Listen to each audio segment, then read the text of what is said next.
Hi and welcome to our show. Today we're going to do things a little bit different. We're going to take you on a virtual tour and let you ride along with us as we run from scene to scene, bringing news to you real fast. Let's take a look.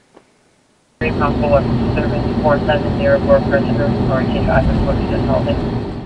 basically what you just heard was an all call to allow for traffic to occur on a certain channel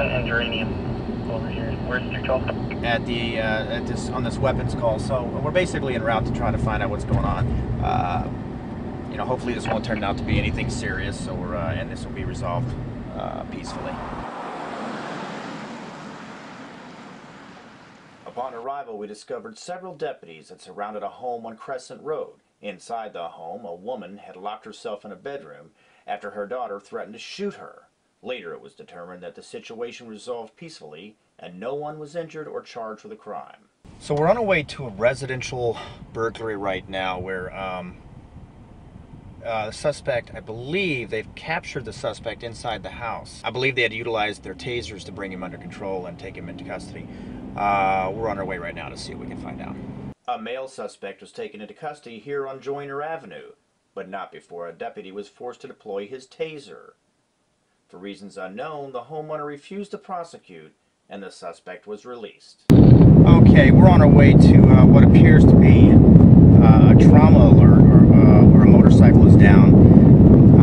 Witnesses say the victim may have stopped breathing. I believe they have put Bayflight on standby. They may be responding. We arrived on scene just as the victim, 50-year-old Randall Edward Bauer, was loaded into the rear of an ambulance and EMTs began performing CPR.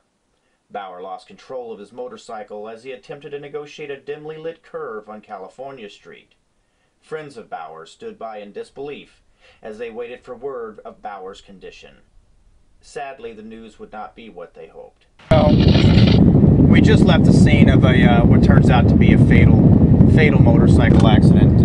Rescue officials arrived on scene quickly and began CPR after he stopped breathing. But apparently, after just a few minutes, they determined that the victim they could no longer do anything further to help revive him. So he did die at the scene. Very sad situation.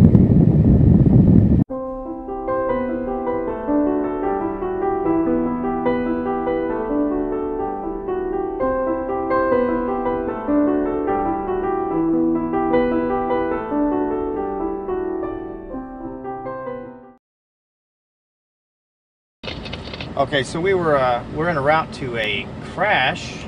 Actually, a car crashed into a house over on Acorn Street.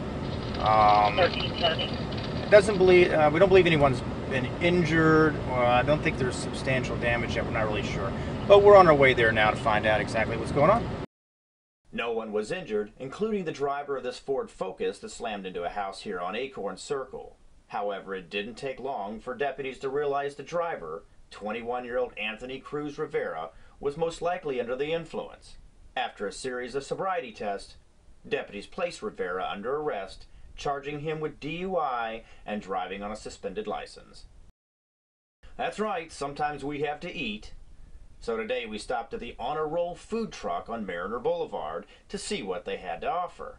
I couldn't pass up the meatball sub, while my producer gave the pulled pork sandwich a try. It was excellent, but no time to chat, back on the road. When rain moves into the area, like clockwork, so do the traffic accidents. Last week, at least 5 vehicles were involved in a crash on Spring Hill Drive, injuring 2. One victim received serious injuries after he was ejected onto the roadway from one of the vehicles. Moments later, deputies were seen dragging a suspect out of the wooded area after fleeing on foot from the accident. Later, it was determined the suspect was attempting to hide a large amount of marijuana. He was charged with possession and transported from the scene. So, after eating that meatball sub, I went straight to my workout with Michelle Garofano at Delta Woods Park. Well, maybe not. But a lot of other residents join her in the evening for her boot camp style fitness program, which is open to anyone who wants to get into shape. You can find out more by visiting her Facebook page at 352 Fit Club. Well, that's it. We hope you've enjoyed this week's informal edition of our show. We'll see you next week.